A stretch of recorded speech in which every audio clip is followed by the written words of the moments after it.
પવિત્ર શ્રાવણ મહિનામાં ભગવાન શિવની આરાધનાનું વિશેષ મહાત્મ્ય છે. શ્રાવણ દરમિયાન મોટી સંખ્યામાં શ્રદ્ધાળુઓ મંદિરમાં જઈને શિવલિંગ પર જળ, દૂધ, બિલ્વપત્ર, ફૂલ કે વિવિધ પૂજા સામગ્રી અર્પણ કરે છે.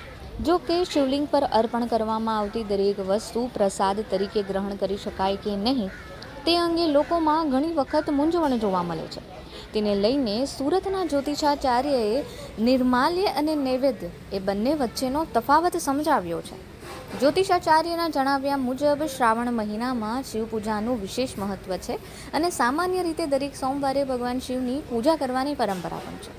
શિવજીને અભિષેક માટે દૂધ, જળ વગેરે જેવા પ્રવાહી તો બિલ્વપત્ર, ફૂલ કે અન્ય વસ્તુઓની અર્પણ કરવામાં આવે છે.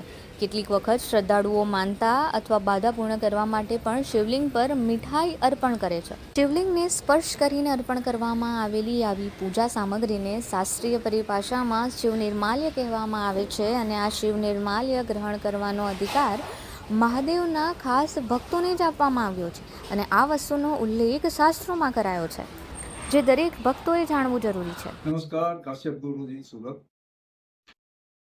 પવિત્ર શ્રાવણ મહિનામાં આપણે શિવ પૂજાનું વિશેષ મહાત્મ્ય છે અને આમે દર મહિને સોમવારે આપણે શિવજીની પૂજા કરતા હોય. શિવજીને જે અર્પણ કરવામાં આવે, દાખલા તરીકે અભિષેક છે, દૂધ છે, બિલ્વપત્ર છે, ફૂલ છે, કે કોઈ ઘણા લોકો માનતા માનીને શિવલિંગ ઉપર મીઠાઈ પણ મૂકે, તો એ જે શિવલિંગને સ્પર્શ કરીને મૂકવામાં આવે એને શિવ નિર્માલ્ય કહેવાય છે.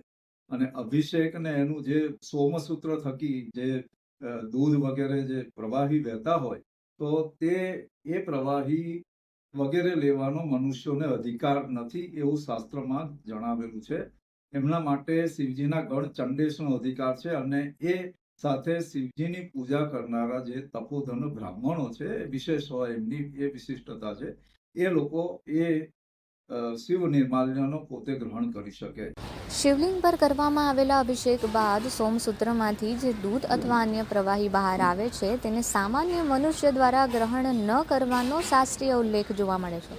આ પ્રકારના શિવ નિર્માલ્ય પર ભગવાન શિવના ગણ ચંડેશનો અધિકાર માનવામાં આવે છે. જો કે શિવ પૂજા સાથે સંકળાયેલા તપોધન બ્રાહ્મણોને પરંપરા મુજબ શિવ નિર્માલ્ય ગ્રહણ કરવાનો વિશિષ્ટ અધિકાર હોવાનું પણ ક્યાંક ને ક્યાંક જણાવાયું છે.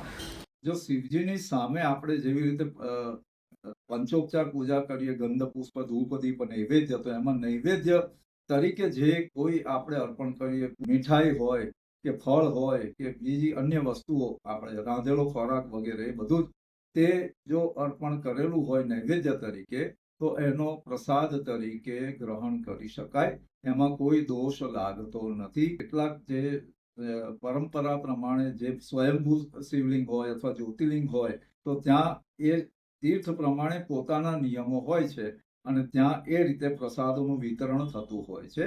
એ શિવજીને ઘણી વખત શિવલિંગ પર ચડાવેલો પ્રસાદ પણ એ આપવામાં આવે છે, કારણ કે એ એમને અર્પણ થઈ ગયું અને શિવજીએ પાછું આપ્યું એ ભાવનાથી એ લેવામાં આવે છે.